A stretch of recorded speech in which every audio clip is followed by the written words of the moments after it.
બાર બીજના ધણી એટલે નકળંગ નેજાધારી, રણુજાના રાજા, પીરોનાય પીર એવા રામદેવ પીર ભગવાન. મિત્રો, રામાપીરને શા માટે 12 બીજના ધણી અને હિન્દુઆ પીર કહેવામાં આવે છે? તો આવો જાણીએ આ વિડીયોમાં આ રામદેવ પીરની વાર્તા.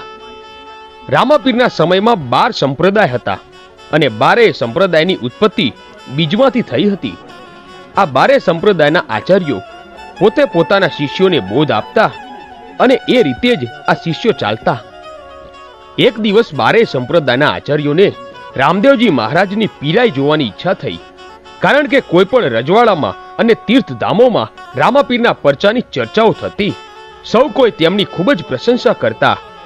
આમ રામાપીરનું નામ ચારેય મલકમાં ગુંજતું હતું. આથી આ સંપ્રદાયના આચાર્યોને આ ગમતું નહીં, એટલે 12 સંપ્રદાયના આચાર્યોએ મળીને એક જ દિવસે અલગ અલગ 12 જગ્યાએ